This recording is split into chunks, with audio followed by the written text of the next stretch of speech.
What is going on, everybody? It is Tuesday night. Time to talk some football with your favorite Texans. I'm your boy, SAJ, the loudmouth of the South. I'm coming to you live from a remote studio. Tonight, it's going to be the Diane Flack studio, where BD picked up his signature series Marriott painting for his living room. Mine right here, right? I'm taking that home with me. BD, where are you coming from? Nice. What's up, everybody? I'm BD. Today, I'm going to come at you from the Wackies Bar Studios. Another one of the great institutions on St. Mary's. Had a lot of fun going there, seeing bands and just having a good old time. It was actually funny thing, my punk band in high school, we actually played our last show at Wackies. Nice. Now, so we opened up for the Huntingtons. I have to confess something to you, folks. I never went to Wackies. I only went to a few places on St. Mary's, and I missed out on a lot of cool experiences because of that, because we were too busy chasing around on the north side or over in the medical center area, Cowboys Dance Hall, when it was still far west, Sky Lounge over in the medical center, things like that. So I missed out on a lot of those cool rock band experience. Oh, Sneakers, we were at Sneakers a lot. We missed out on some of those cool experiences because we were locked in where we were. So, but cheers, everybody. Tuesday night. I'm on vacation. I ain't got to get up to work tomorrow. So, but that's lemonade, so it doesn't really matter. I got mine here, so, you know. Nice. Okay. Exactly. We have a lot to talk about tonight. There is so much that we need to cover. First thing, I think we need to start with the obvious. Let me pull up comments. XFL Mike G, how's it going, baby? Horns forward. Let's go. Always coming to us live from All Stars. Hey, watch it there. Oh, yeah. Okay. Jay, you there? We got Jackie checking in also. No. Yeah, Jay's having internet connections where he's at. Trying a couple of different things. We'll see what we can get figured out. I may have to pop in and out a couple of times to make this work. But in the meantime, first things first. Brian, you still got me clear signal? I got you. Okay. You're going to notice that our background's a little bit different today, and it was different last week also. We need to address the elephant in the room, okay? You'll notice our two sponsorship badges are not up in the corners right now. We're doing that as a sign of solidarity with all of our brothers and sisters in the networking world, in the podcast world, in everywhere across, every form of alternative football, okay? We're doing that because there's been tensions that have been rising among several of the different groups lately. And we want to be the first to try and extend. Well, we're not the first. Let me pull that back because that's not fair, right? But we want to do our part to extend the olive branch to all podcasts and all networks supporting podcasts, okay? This world is entirely too small. This life is entirely too short for us to be fighting over petty things, okay? So what we're trying to do is show everybody that, and we probably should have gone in the opposite direction rather than taking down the logos, put up every single logo, right? We didn't have time for all of that and finding all the different podcasts that we don't even have relationships with yet. But we're working on that. But what we're trying to do is say this, guys, if you have a beef with somebody, let's sit down and talk. BD and I, we are some of the biggest trash talkers in the world. We're also pretty good mediators. And so if you've got a beef with somebody, let us know. Let's sit down. Let's work that out. I'm thinking of two specific groups that have some tensions going on right now, and we're trying to work with them to find some common ground to have an actual sit down and resolve this, because we don't want to be first of all, we don't want to be in the middle of anything, but we don't want to know that we've got two groups of friends that are good friends of ours, but they can't seem to find common ground and be able to just play nice together, okay? And that's not a shot at anybody. That's not trying to insinuate anything. All that's saying is that there are tensions there and there are some misunderstandings that need to be cleared up. So we're working to try and help resolve some of those issues. Anybody else that has an issue with another podcast or anything like that, I mean, unless they're just absolute horrible people and they're promoting violence and hurting others and racial disharmony and things like that, then yeah, maybe we're probably not going to try and work with you guys to figure out a solution there. We're just going to shun them, like we did our friend 2 weeks ago. Oh yeah, your buddy. But again, right? We're trying to make sure that everybody's getting along. You don't have to be best friends, but we're all in this together. We've got to work together and we've got to find those solutions. And if we truly are focused on growing this, like the UFL brand, for example, if we're truly focused on growing that, we can't be having infighting. We've got to be working together to find solutions, right? So like our friend Jersey out in Vegas, our friend Deuce, right? Matt with AFN, Dirty A-Train, Big Daddy Ed, all these different guys, right? We're all in this together. We're here to support each other, to help grow each other's network, and to be one big, happy, dysfunctional family. But that's not going to happen if we're fighting. So let's try and bury the hatchet there. Let's figure that out. Let's move on. And then we're going to put a post or a pin in that right now, because there are some things that we do need to talk about. We do need to clear some air on some things. And somebody we'll go back to that. We'll circle back around to that later. Yeah, later in the show. Somebody might be having a really hot take on the do better moment, and it's probably going to put some of mine to shame. So, speaking of putting things to shame, right? Kirk Cousins absolutely put Minnesota to shame, and several people have put their former clubs to shame in this offseason in the free market debacle that is this year's free market market, if you will. I mean, we're 2 days in. I thought you were going to say speaking of put to shame, the Cowboys haven't done a damn thing. That's part of it. Let's talk about that, Brian. How? Okay, you guys know I'm a Packers fan, right? Robert Rankin is going to take shots at me about that. Jackie's going to take shots. I know Jeremy is going to take shots about that because everybody's so sick about hearing about Green Bay from me. And that's fine, right? I'm still going to rep my club. But how on earth is Green Bay going to get Josh Jacobs and let Aaron walk, and the Cowboys aren't even in that discussion? How does he wind up going somewhere else? Brian, I don't know. What is going on? Dude, so obviously the first thing was Pollard going to the Titans. I wasn't mad. Pollard didn't do a whole lot for the Cowboys last year. Wasn't, you could obviously tell that he was missing kind of the chemistry that him and Zeke kind of had, where they'd kind of feed off each other. And I think it kind of raised both of them up playing. And just with him being the only number one, he kind of struggled last year.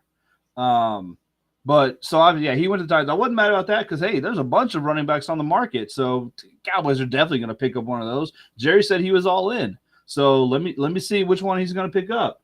Let's see. Yeah, Singletary. I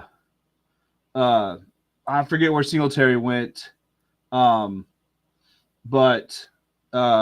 Jacobs went to the Packers. Barkley went to the Eagles. Barkley and Henry were the two that I kind of thought the Cowboys were going to target the most, but no, Henry went to the Ravens today.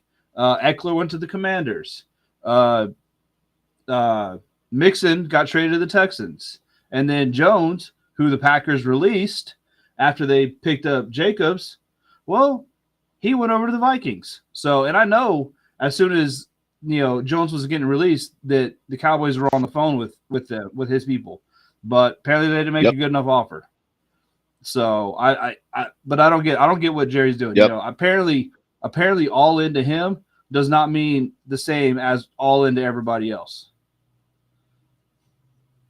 No, I think all into Jerry means Jerry's all in on doing whatever he wants to do. Right? Yeah. How? Well, that's how all are you going to let? Right. How are you going to let some of these cats walk? Josh Jacobs, how did Green Bay get him in front of the Cowboys, right? They could have made a play for Saquon Barkley, who went to the Eagles, right? Yeah. I mean, it's insane to see that Dallas just said, "Hey, man, we've got a pretty darn good team. We're right there on the cusp. All we need is a couple more pieces, and then we're just going to sit back and let the pieces walk. Like, go on and do your thing." Yeah. How? Yeah. Okay, there were wide receivers galore. This may actually be a true statement, dude. How is that a thing? How is that even possible? You know, it is just insane to see that Green Bay, of all teams, who never makes moves in free agency, finally lands a cat that they've been chasing after for years. Because you got to understand, we've been after Jacobs for at least 3 years that I can think of now. We just could not strike a deal to get him. Plus, we had A.J. Dillon and Aaron Jones, right? So why would we need him? Here's the thing. You know what, A.J. Dillon, where did he go, or is he still a free agent? A.J. Dillon is technically still a free agent, and that's going to wind up. There's going to be two moves that Green Bay made. They're going to wind up hurting Green Bay very much so. First and foremost, letting Aaron Jones walk over to the Vikings, who we're going to now have to play him twice a year, right? Yep. And we don't have the defense to handle anything like that. So we never should have let him walk. And then A.J. Dillon, if we cannot come up with a restructured deal on his contract, he's going to walk because he knows he's worth the money that he's asking for. So we're going to have our two best running backs who have carried the team for the last 2 years playing somewhere else, and we're only getting one, right? We're not going to find another cat to just fill in that hole. It doesn't work that way, Now, I will say I'm very surprised this year how much clout the running back position has carried. We've talked about it before, how we thought that the running back position was kind of a dying position. The NFL is a fickle beast, man. So when things start fading out, they come back into fashion again, right?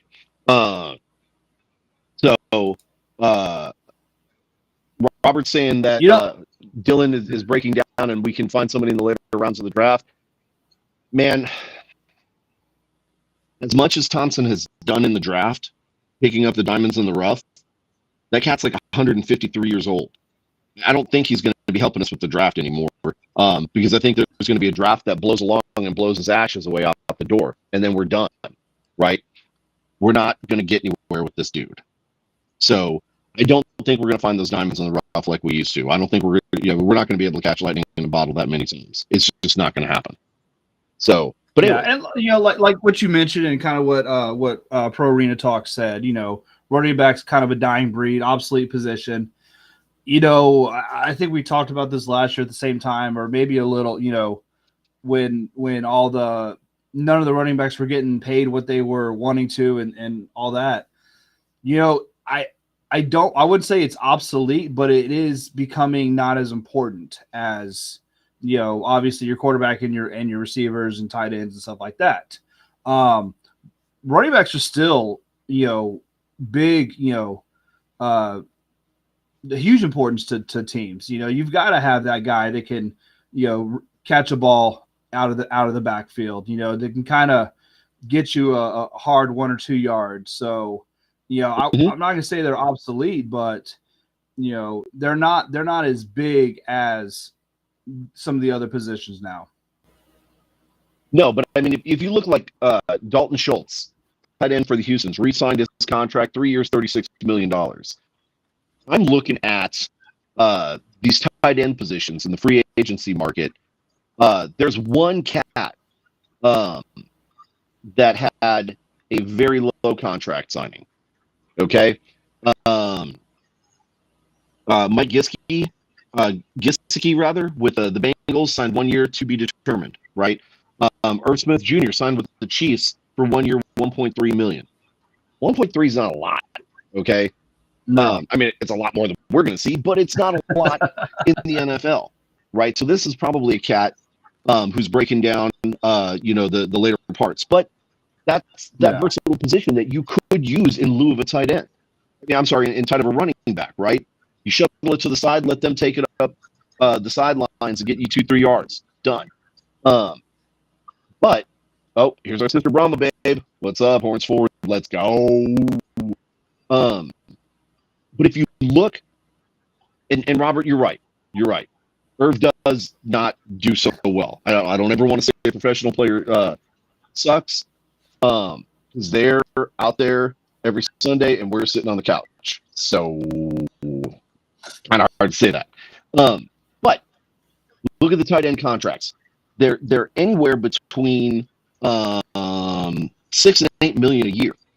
Okay, 2 to 3 year deals. Wide receivers are killing it.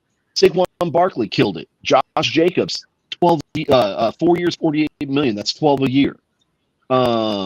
Derrick Henry, 8 million a year. But after that, it starts getting dicey, right? I mean, it's the top 1, 2, 3, 4, 5, 6 that are getting the big paydays. Singletary, right? 3 years, 16.5 million. That's not even 6 million a year. And you can see it's starting to chop its way down.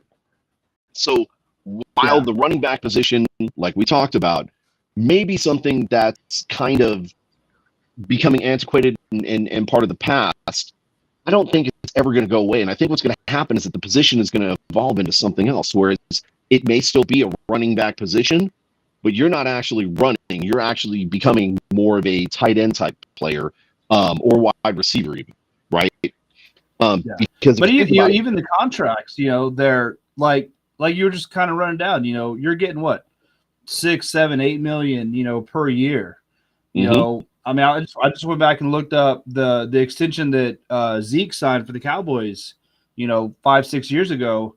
It was a 6-year, 90 million contract. That's 15 a year. So you're talking probably half of what they were getting, 6 years ago. Yeah. So that's just crazy. It's crazy how the running back, the importance of that position and, their compensation has dropped that significantly. Yep. Meanwhile, Pittman signed. He re-signed with the Colts, 3 years, 7 years. That's over 20 million a year for a wide receiver, right? Yeah.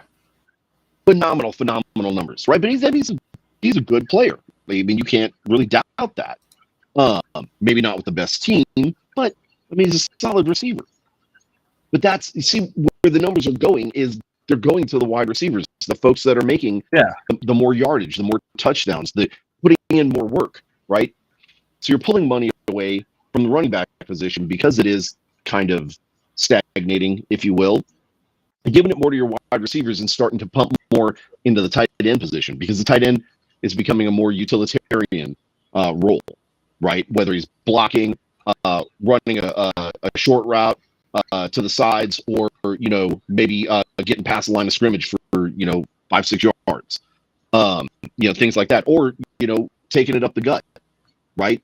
That could the running back position could become more like the tight end position, or the tight end position may start absorbing more of those running back duties, including doing a couple of running plays, if you will, and then they just turn the running back into something else, right?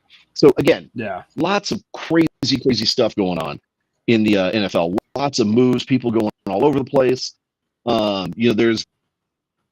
There's obviously offense, crazy stuff like that. I still to this day, mark my words, somebody at some point has done the top 10 biggest quarterback robberies of all times in the NFL.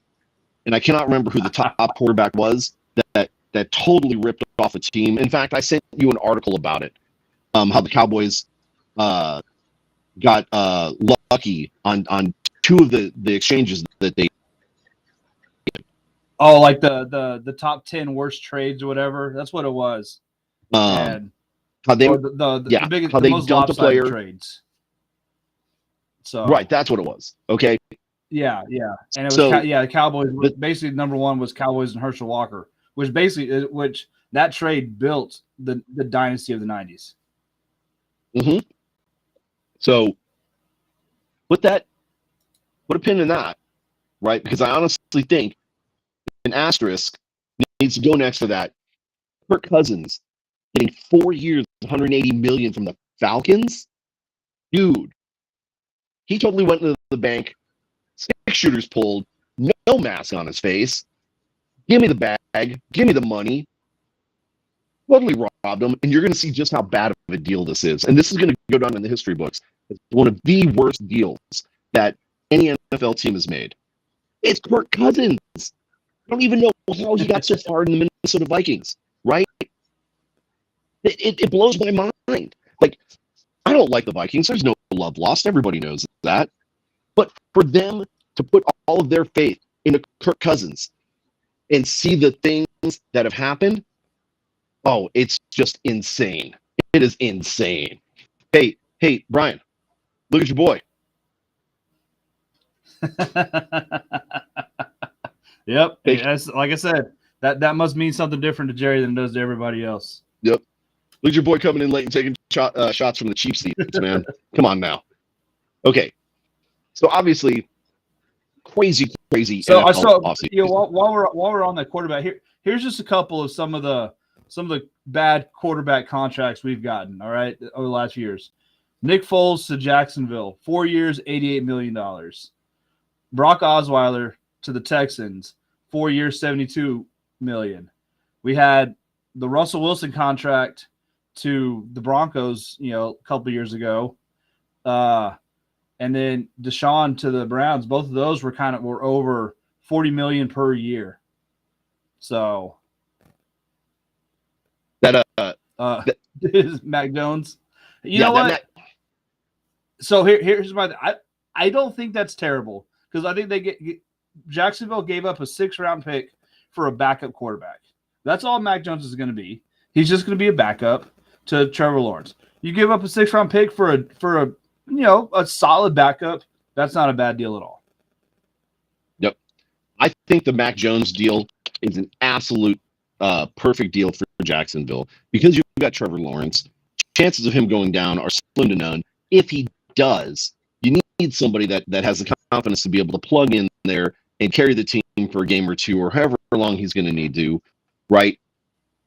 You're not going to get a better deal than Mac Jones, right? You may not like it, but it's the deal that you need to make sure that your team is carried into deeper into the playoffs to be more of a contention, right? Look, even Jeremy agrees with us. Stop punching buttons. That's my job. No, I'm just messing with you, man. But yeah, that's more of a personal take that you may not like Mac Jones, but I mean he's not a good quarterback. He's definitely not one, to lead your team. He was probably he's one of the worst quarterbacks in the league to be a starter. But as a backup, he's a solid choice. Wow. This is an interesting take. So Bobby's saying that Baker's the best quarterback in the NFC South, even with Atlanta getting Kirk. Kirk coming off an injury. Atlanta is a terrible franchise, if we're being honest. I'll tell you, Atlanta being a terrible franchise, they picked up, Moody from the Bears. I mean, he's a damn good receiver. So, Atlanta might know what the definition of all in is, and they seem like they're making some moves. So I don't know about that. Baker had a really good season last year. He has not had really good seasons in the past. So I'll give him what he did last year was absolutely awesome. But from what we'd seen from him in the past, that wasn't expected. So we'll see if he can continue that next year. Yeah, but again, I mean, Baker Mayfield. Okay, we know the struggles that he's had, right? Yeah. It's not like he all of a sudden just became this phenomenal quarterback. I think he's a good quarterback in a good system that fits him, that he can kind of thrive in. Much like, and you guys are going to crucify me for saying this, but I'm going to say it anyways, right? Tom Brady, all the records that he set and everything like that is because he had a perfect system to work in. Okay, Tom Brady needed certain things to be there, certain structure, certain coaching style, certain play from all of his players. He got that. He made it work. He went to Tampa Bay, brought half of his team with him, got the other half on board, did the exact same thing. Okay? Is Baker Did you say Mayfield Tom Tom Brady's Brady? a system quarterback? 100% I said he's Is a that what I systems heard? quarterback. Every I'm on quarterback to is a hold it up system right now quarterback. so you All can right, get a screenshot. Let's just stop that as being a bad thing. Every single quarterback is a system quarterback. No, that's not true. Okay? All right. Let me counter you. Mhm. Brett Favre. Brett Favre was a systems quarterback. Brett Favre's system was just throw it up in the air wherever the hell he wanted to and hope his receiver came down with it. That was his system. And it worked, didn't it? Didn't it? It did. Brett But that Favre was not his only system. Brett Favre not only set the longest passing yardage record in the Pro Bowl, okay? He then turned around and Who cares beat about his Pro record. Bowl? Shut up and listen, okay? Just shut up and listen, okay? Then he turns around Well, you know and what? During the preseason, beats that record. Okay? But the only reason why that one didn't count is because it drifted out of bounds. He threw like an 84-yard pass, but it didn't count because it drifted out of bounds. And then he goes to New York and sets the all-time record for inappropriate pictures sent to the press. Okay? Brett Favre was not a systems quarterback. Okay? Brett Favre did things his way. He was a gunslinger. He made it work in his advantage. it was the gunslinger system. That's what it was. It was the Wang Slinger system. That's horrible. You should be ashamed of yourself, Jason. It should be. I'm not, but I should be. No. To break it down, Brian, I mean, to a certain extent, you are right. Like, everybody needs a certain style to play to their style, to make them the most successful that they can be. But the best quarterback is one that can adapt his style and change. Okay? A cat like Russell Wilson, who used to be a phenomenal quarterback. As the system changed and he didn't, his weaknesses started becoming more and more apparent. And then so eventually he goes to Denver, where his weaknesses were completely exposed. Okay? So there is no way that Russell Wilson is the quarterback that he used to be 10 years ago. Like, it's impossible. Big Ben Roethlisberger, he was so successful because he had a system there. There was a structure. And his weaknesses didn't start becoming apparent until he couldn't throw the ball more than like 35, 40 yards. He couldn't throw the ball accurately. He was slow out of and he couldn't get out of the pressure. When once he got older and he wasn't able to kind of get those yards to kind of break the pressure. That's kind of where he started going downhill. Right. And there's receivers like Fitzgerald. Fitzgerald played until he was what? Well into his 40s, because the cat could still run. And if he still run, he's still a threat, even if he probably was hoping and praying that nobody could throw the ball to him because old arthritis fingers couldn't catch it anymore. Dude, all he had to do, he just do this. Just reach up, catch it. That's all he did. Reach up. But that's what I'm saying. Like, there are players that can play a long time, provided they've got the things that they need to kind of compensate for the weaknesses that they have, a la a system player, right? But Johnny Manziel is a great example of somebody who, while he may have been a systems player, sure as heck did not find a system that he could play in and be successful. So it's because he didn't want to read the playbooks. He didn't want to learn the system. That's what it was. Well, yeah, I mean, a cat like that, once he made the big time, that was it. That's all that mattered. Everything needed to change to him. And that's ego playing against skill. That's a whole different conversation. Yes. No. There was a post, I believe, 2 weeks ago. Somebody got the fan base all riled up with the San Antonio Brahmas fan base about Manziel coming over here. It's never going to happen, okay? And I'm glad that people bid on that story, because it goes to show you that you cannot believe every single thing that you see, and you need to do your research. Johnny Manziel is probably busy selling cars in up in Manor, Texas, or maybe Katy or something like that.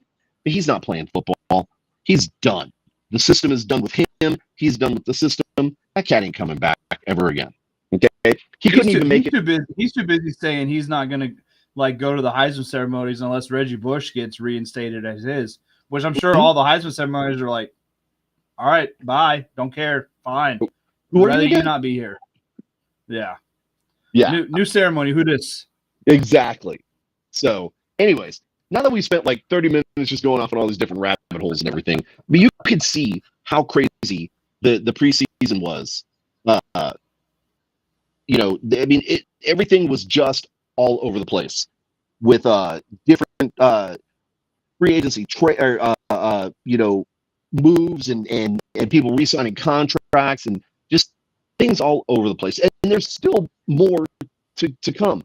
I'm looking at just the wide receiver. It's only day 2. Yeah. So looking at the wide receiver list, like Calvin Ridley is a free agent, has not signed a contract, but it's only day 2. Marquez Valdez-Scantling, a former Packer, who I believe is a Chief now, his contract is up. He's probably looking for the bag, so he's going to be holding out to get him some money. Bro, the only thing he needs to hold on to is the ball when it gets thrown to him. Ouch. Now you know why Green Bay didn't hold on to him. Mm-hmm. So, Ryan, take the lead real quick. Oh, shoot, man. You just threw that on me? Yes. Yeah. So, Brown Babe,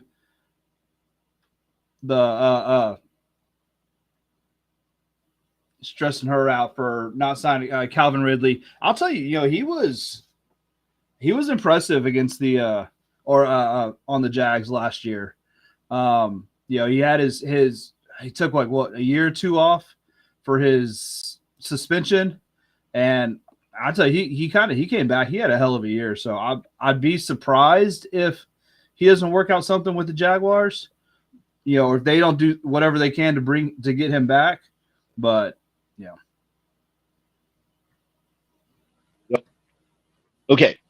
So speaking of bringing people back, over in the UFL, they've got some people that they're not going to be bringing back, as you guys saw earlier this week.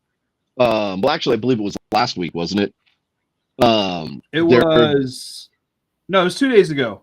Okay, 2 days ago. It was Sunday. Yeah. Right. There have been some roster moves, some things that absolutely blew our minds. But I think it's worth us talking about. Okay. Again, we're Texans talking football. Normally, we talk about all the Texas teams. I'm not going to waste too much time talking about the Renegades teams, but I will ask our Renegades fans that are out there. I'm also going to ask our Roughnecks fans that are out there. What were the biggest?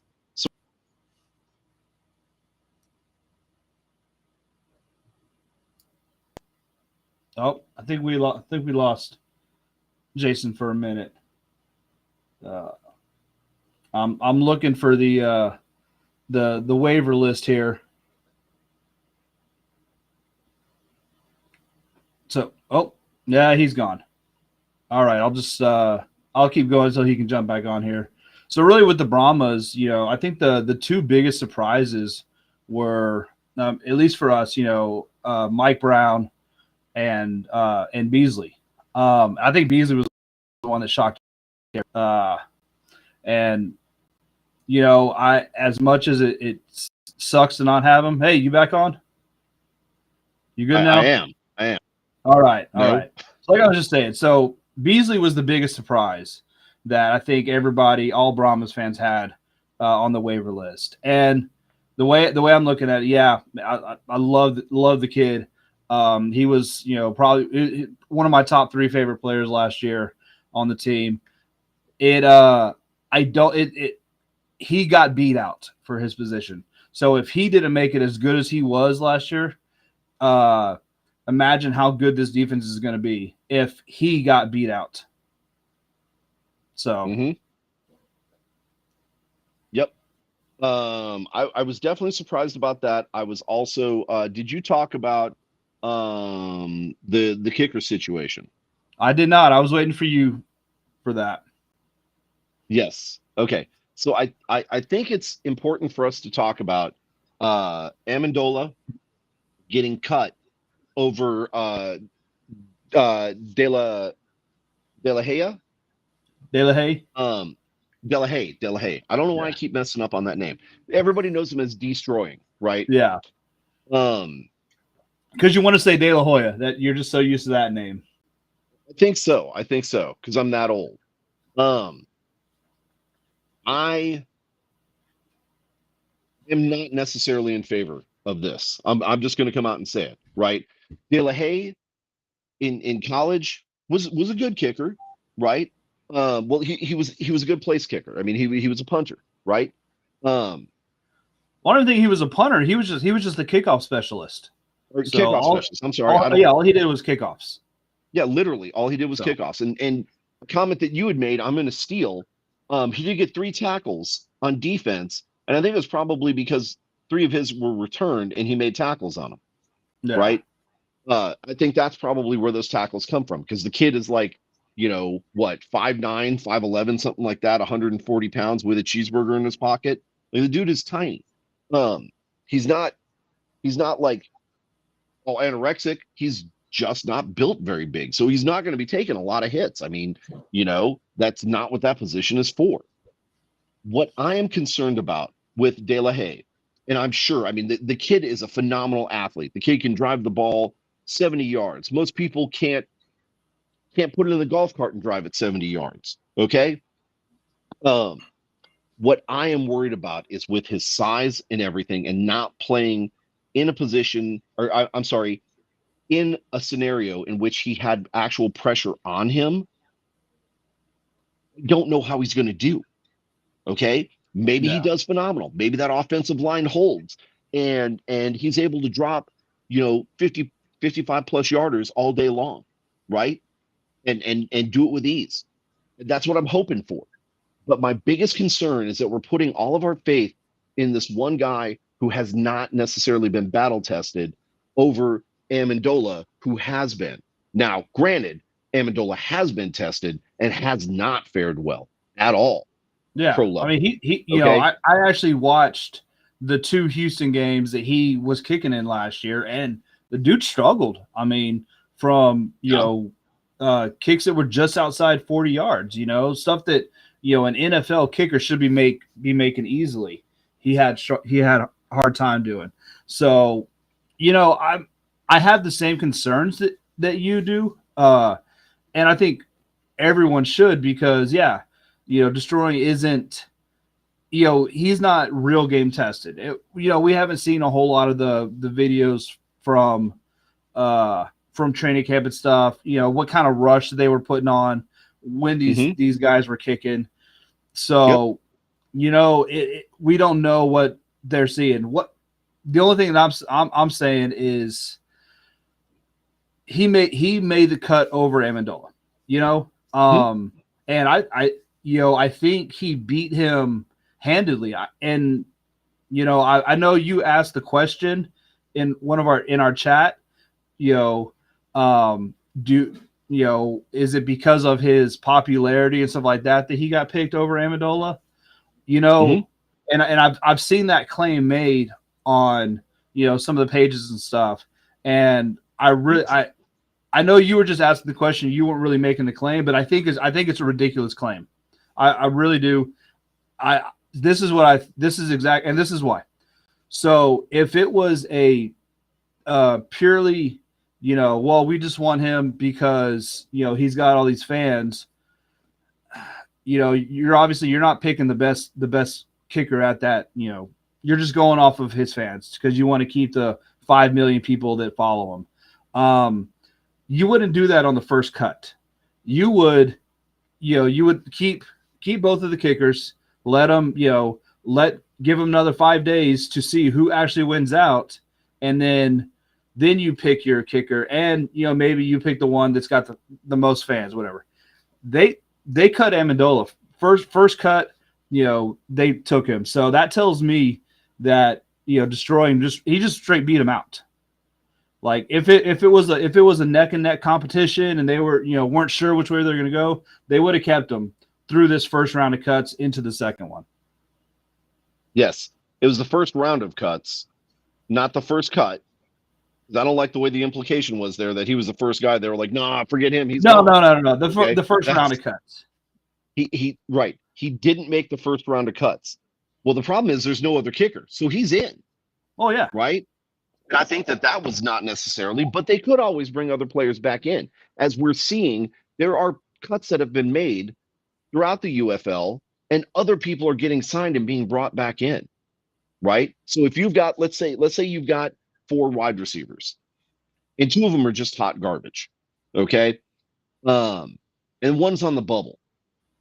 Well, you've got these 2 other cats that just got cut by other teams or that are sitting in the free agency market that could potentially make it. So you cut your 3, you bring one in, give them the test, and the 2 that are above the bubble, you let them know, hey, this cat could be coming for your job.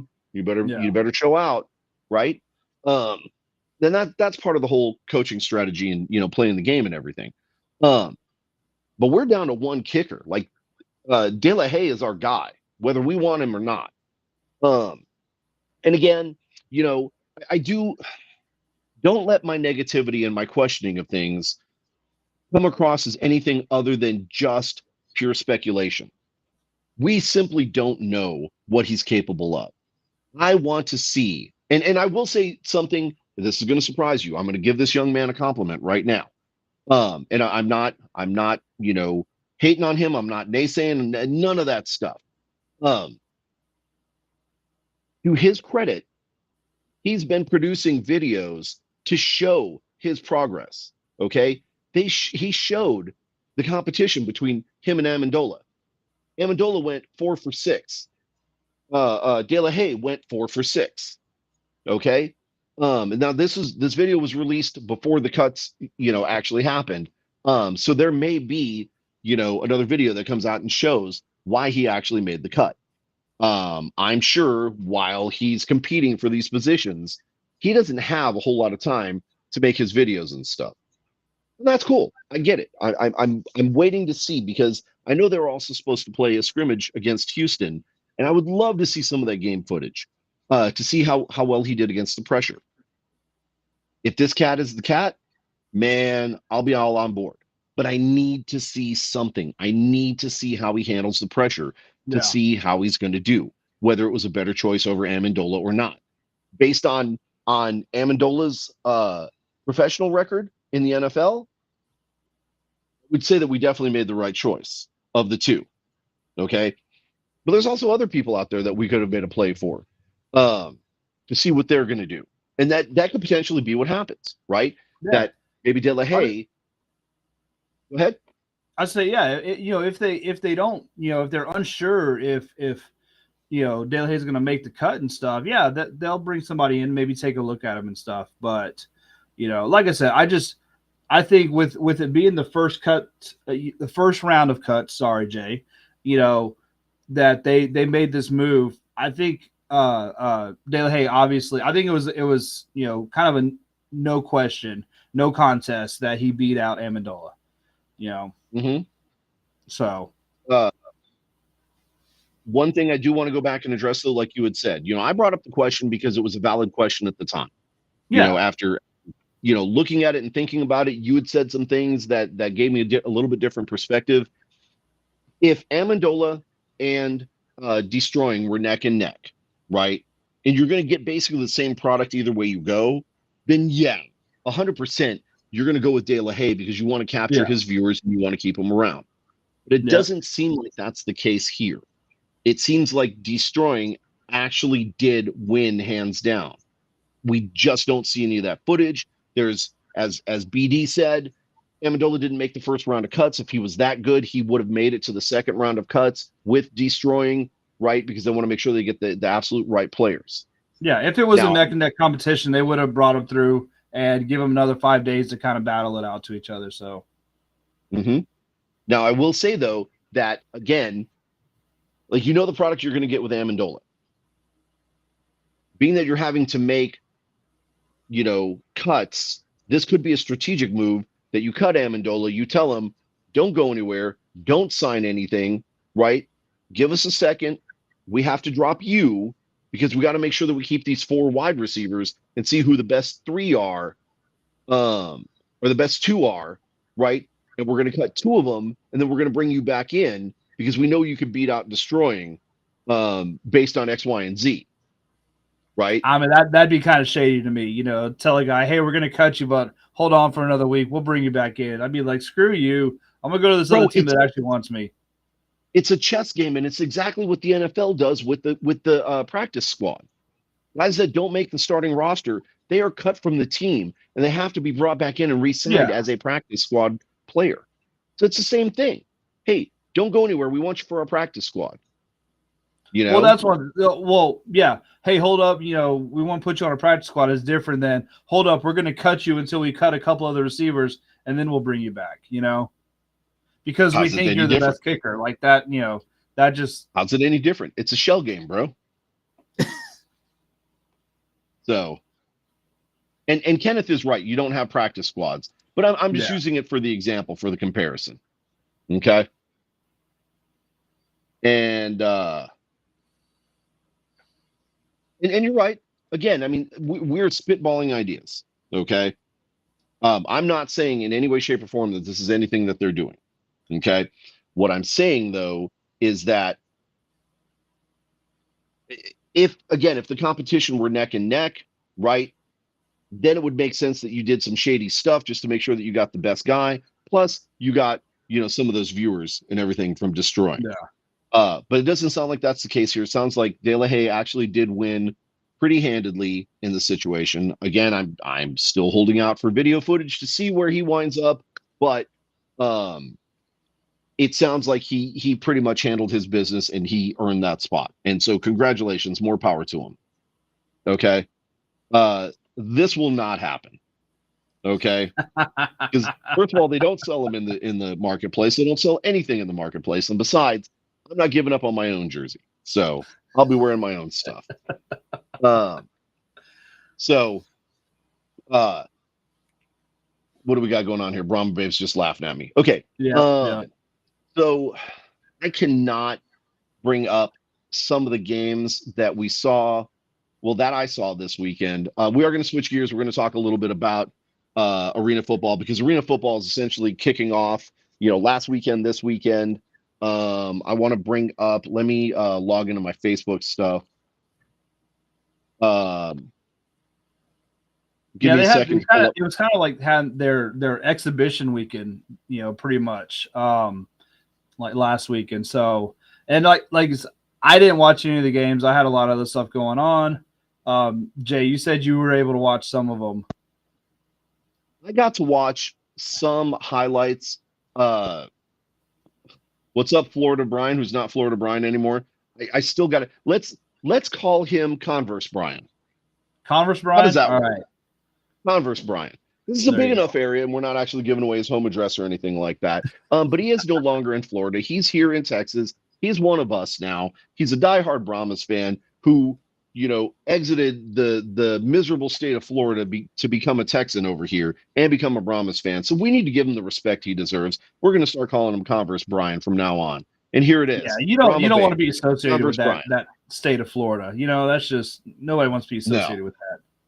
That truly is the land of confusion. So, as Homer Simpson said, that's America's Wang. Exactly. Shout out to our friends at Pro Arena Talk. I know we saw them in the chat here a little bit earlier. Oh yeah. By the way, we forgot.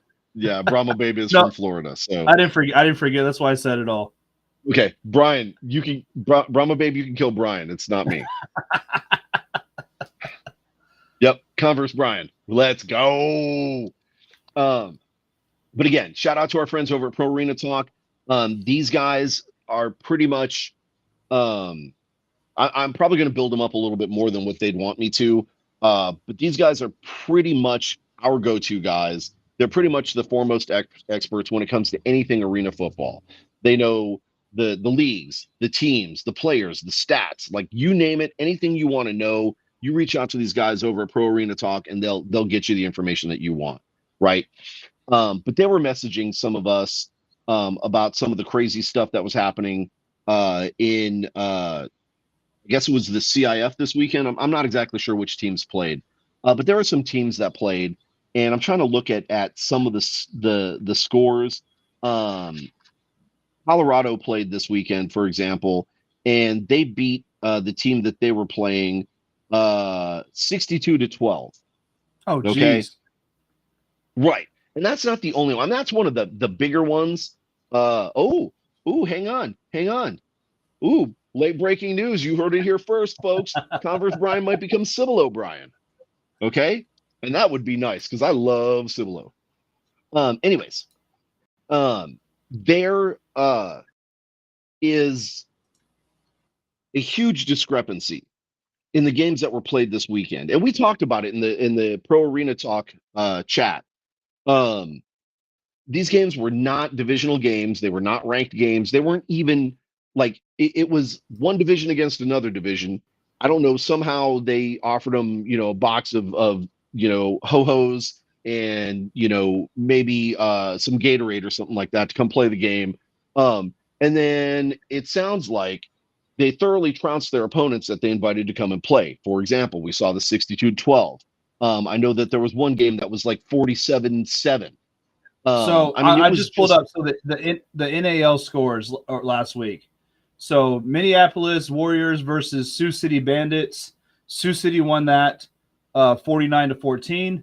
The Desert Sentinels against the Idaho Horsemen. Idaho won that 57-14. And then Northern Colorado lost to the Colorado Spartans 70-12. These right. were these were the NAL spreads. I mean, Right. dude, it's almost like the college, you get Alabama versus a D2 opponent or something, Right. like And it wasn't really a fair match. It was just, hey, let's just play a game for an easy win. mm-hmm. And that's my problem with what we're talking about here. Like, I get it. Everybody needs a warm-up game, right? Everybody needs a game to fine-tune the system to get everybody kind of back on the same page, all firing on the same cylinders, right? Whatever sports jargon you want to use here. But when you're going to play a team, wouldn't it make more sense for you to play somebody that's kind of more of an evenly matched team, or maybe even better than yourselves, rather than, the Alabamas or the Georgias taking on, Louisiana Tech or Southwest Texas or something like that, right? Like, that's ridiculous because you're going to win that game. You're going to completely obliterate your opponent, and you're not actually going to see what your team can do because you're not being challenged the same way. You're not being pushed the same way. You don't have that same pressure, of a 4-3 line being able to handle your short yardage situations. Your defense is going to completely smother their offense, and it's not even going to be fair, right? So maybe if you're going to have these games, make them with a league that is kind of on par with you, like an NAL team playing like an IFL team or something like, or even an AFL team, because we don't really know what's going to happen with the AFL, right? The CIF taking on, another, tier 2 arena league that's kind of more in line with them, rather than trying to play,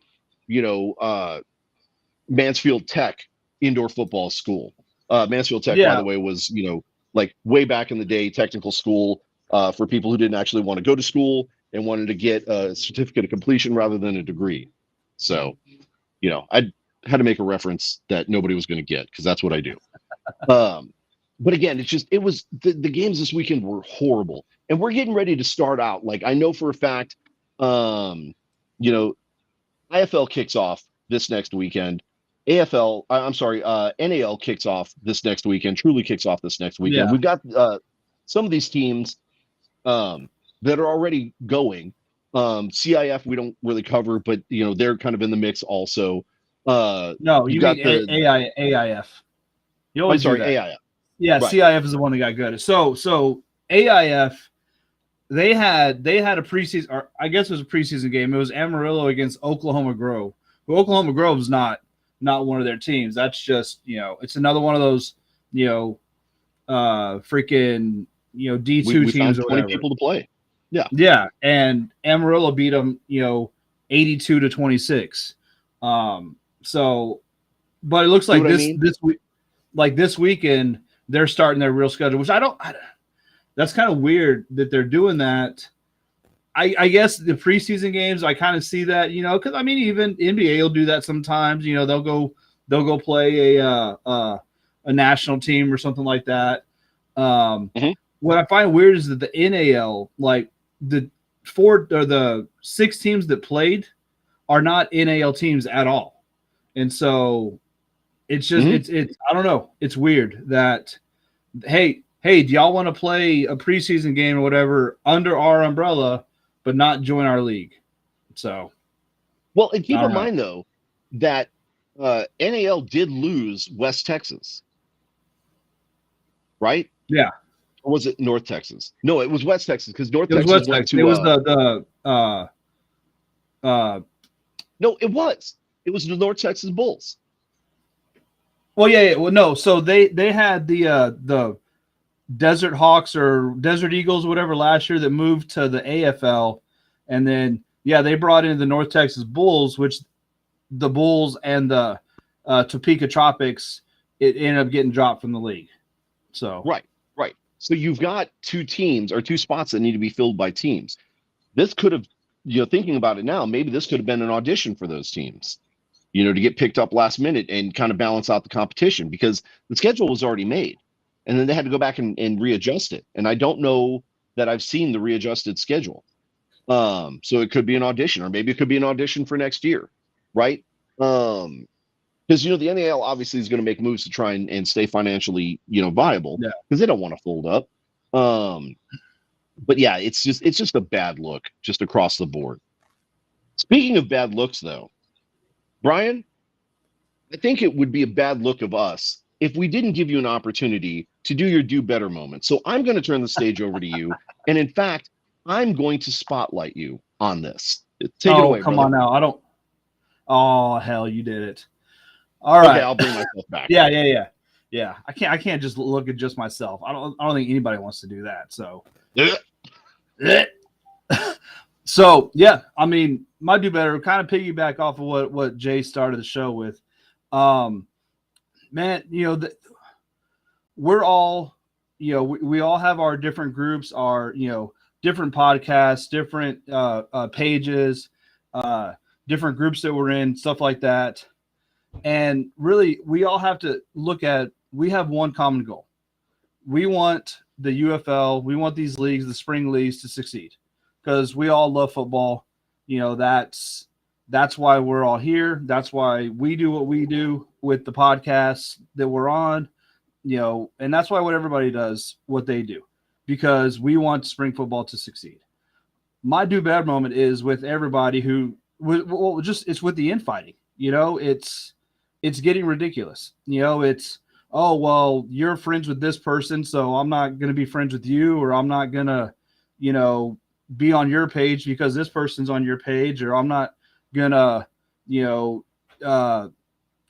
support you because you like this person or this person over here. It's just, it's petty childish bullcrap is what it is.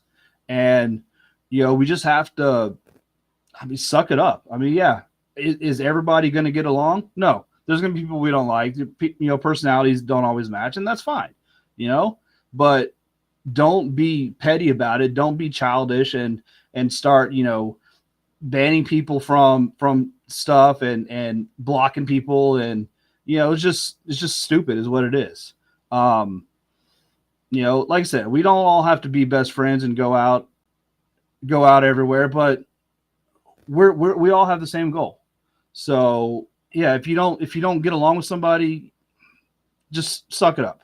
We all have the goal. We all have to be together. We all have to be united in this, and just for this one goal, and all work together. Mm-hmm.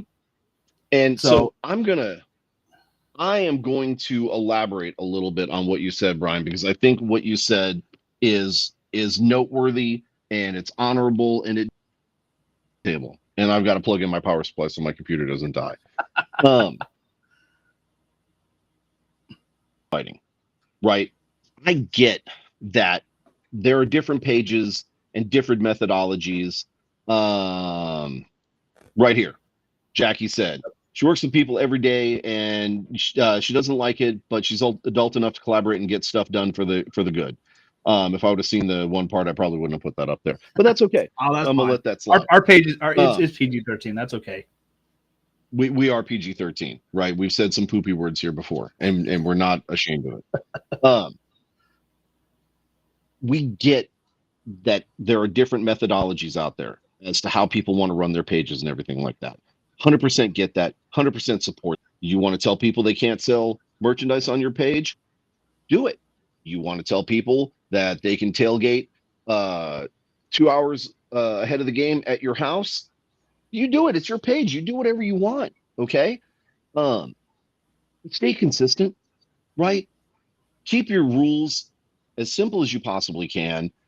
Enforce them evenly across the board. Don't give favor to one group over another group or anything like that. Aha. Look, as I'm talking about it, Jackie even says it herself. Personal bias, right? Guys, we don't want to tell you how to run your business. We don't want to tell you what to do or anything like that. This is America. You're free to do whatever you want. But please don't expect support or to be considered reputable if you're not going to be, 100% consistent across the board. Okay? Make a rule, keep that rule. Don't bend the rule to favor yourselves or to favor somebody else. Stay consistent across the board. That's all we're asking. We want unity across the board. We want everybody to be able to get along. But part of that is going to have to be people making sure that they're taking themselves out of this contention to be somebody bigger than who they are. Okay? For the betterment of the group. Okay? There are some people out there that are doing this because, they like the attention, they like the popularity, they like the whatever. Fine, cool. You know what? Whatever your motives are, that's your business. I'm not here to judge. But you have to understand the hypocrisy you're creating when you give preferential treatment to one person and then not to another. And you have to understand how that impacts the group that you're trying to support. So, for example, we're trying to support the Brahmas here, right? If Brian and I are infighting and talking bad about each other and he's allowing people to post things on our Texans Talking Football page and I'm telling, well, no, you can't do that, or that creates infighting. It looks bad on us and it looks bad on our organization because we can't even get people to get along within the organization, right? So we've got to do better. So, guys, we're asking you as a personal favor, make it consistent across the board, whatever your rules are. Keep it simple, keep it consistent. Everybody's going to get along so much better that way because they're going to understand what the rules are. So, Brian, hashtag do better. This is hashtag do better. And like you said, I mean, let's get along to get along. Like we all have this common goal. I'm trying to think. I think Jorge and I talked about it a little bit last night on the Horns Forward podcast. Kind of people making up stories about the Predator couple and saying that they're saying things that they didn't do. We've got some friends of ours that have gotten banned from pages because they share too many podcasts. Stuff like stupid stuff like that. That is not helping the league. It's actively hurting the league. We've seen like the guy you did your do better moment on last week, the guy being all racist and stuff. We had a guy calling out or making fun of some of the Brahmas fans in Utah, the Mormons and stuff. Like it's just stuff that just I mean, I said it last night, but it's just being a douchebag is what it is. So it's just like knock it off. Don't get outside your bubble, kind of look at the broad view and see what we're all trying to do here. And let's all stay on that path. So yes, do better. Okay. Do better. Now let's switch gears talking about doing better because we're asking you Brahmas fans to do good, to do better, to do right by yourselves, by the team, and by the community that you support. I'm going to share a screen real quick here, if I can figure out how to do this. We're going to go to Facebook. Let's share this. We're going to put this in the spotlight. So, guys, as you can see here, right, Horns Forward podcast, the San Antonio Brahma Mamas, BWO group, San Antonio Brahmas fans, we're asking you guys to join us in the Brahmas food drive, supporting local SA food banks, right? You can drop the stuff off at Lot B at the BWO spot. You can see what's needed, right? It's unperishable and non-perishable. I'm sorry, unexpired and non-perished food items only.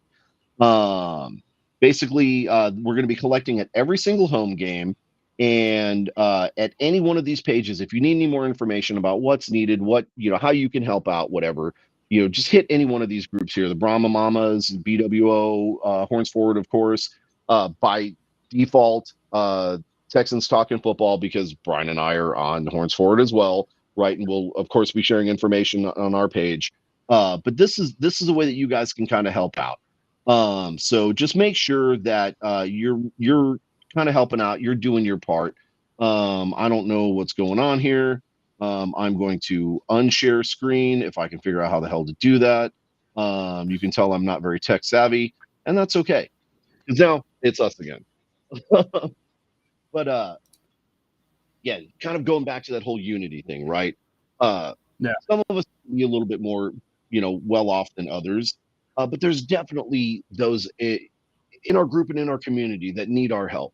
And so now it's time for us to put, Brian was saying, put that kind of pettiness behind us, and let's all come together as a group, right? Let's rally around a common cause, which is helping support our organization and helping do better in the community, right?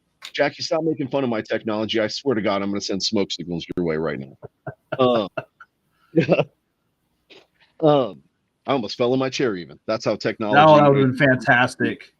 Yeah, declined I am. Again, right, we're here to support the organization. That's one of the reasons why we have the podcast that we do, is to help kind of spread the word about the team, about the organization, about the good that it's doing out in the community. And this is our way of helping support that mission as well, right? We know last year, hey, look, right here, our friend Jason Spurgeon. That's exactly what Fuel is all about, uniting the fan bases, right? Yep. And this is another way. By the way, speaking of Fuel, I've heard tale that there's going to be a very huge announcement from the Fuel Network coming out in the next few days. I don't know exactly when it is. Wink, wink, nod, nod. But you're definitely going to want to keep eyes on them, because there's this huge, huge announcement coming up that you're going to want to know about. And by the way, Brian, I need to talk to you after the show, because we need to know about it too. Just keep your eyes on the Fuel Network, because they're going to have some stuff going out. It's going to be a wonderful, wonderful thing. But again, back to wonderful, wonderful things. Let's show San Antonio how much we care about our community and about our Brahmas. Let's pack these trailers full of all these non-perishable items for the people that are not as well off, for the food bank, for things like that, so we can give back to this organization who's already given us so much already. And I know there's complaints about, things that they could have done better and things that they should have done in general and blah, blah, blah, whatever. Let's cut it down to brass tacks. Guys, they gave us spring football. 2 seasons worth of spring football now. We're getting ready to start our second season, and it's going to be phenomenal. And it gives us an opportunity to stay connected to each other. We get to watch football in the spring. 2 years ago, we didn't have that, right? We had to watch, some other team in some other city playing football. Sometimes it was just arena ball. It didn't make a lot of sense to us. It wasn't like what we're used to with professional ball. Now we've got what we wanted. We have professional football in San Antonio. Let's gather around. Let's make it happen. Let's support the team. Let's support the organization. Let's keep this going. Bring out your canned goods. Show us what you've got, because we're going to be bringing a ton of crap also. Yep. Okay. Brian, you got anything else? No, that's it, man. Okay. I have to say no pickles on my order that I'm getting from McDonald's. Because, man got to eat, That's right. Hey, my food's waiting for me as soon as I log off. So, that's why I ordered it before the show, so it'd be ready for me when we got off. See, there you go. You got to think, man. You got to think. Plan ahead, man. Come on now. My lovely family bringing it back to me fresh, so it's fine. Oh, right? There you go. There you go. Yep. Okay. So again, keep. Somebody said something about Wednesday night on B-Hawk Live. That's when the announcement's going to be. About. I'm not touching that.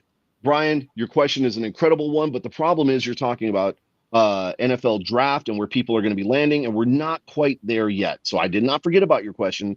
I kind of just glazed over it because we had other things on our agenda. But I'll tell you what, just because you are Converse, Brian, and you mean the world to us, and you're soon to be hopefully maybe Cibolo, Brian, we are going to bring that question up first thing next show next week. Okay? That's what I can do for you. That's part of that unity. But I hate speculating on, let me hide that comment. I hate speculating on who's going to go where, because there are too many teams to keep track of too many needs, and you get crazy crap like Green Bay trading up to get Jordan Love and creating this humongous, situation that didn't even need to happen in the first place. Not very many people do crazy stuff like that, but there's always that Green Bay, right? Green Bay's like your crazy uncle that's, drunk on paint fumes over the corner right now. And so you never know what's going to happen, right? Green Bay may trade up and give away like all their second and third round picks to pick a kicker. Well, we know that's not going to happen because we've been doing horribly since we let Mason Crosby go, and we didn't pick up a certain friend of ours, a certain favorite kicker that we've heard a bunch of times how we should have added him to our roster, and he's not wrong, but it still didn't happen. So, anyways, Brian, we'll get to your question. I promise you. We're going to get to it next week when we have a little bit more time to do some research, speculate on some needs, and have a little bit more informed opinion. Because we normally just talk out of our butts anyways. So that one I want to give a informed opinion. What's that? Come on now. Exactly. So why'd you just promise we were going to do research, dude? What the hell is wrong with you? I don't know. I got ambitious because it's Brian. So, guys, plenty of stuff, right?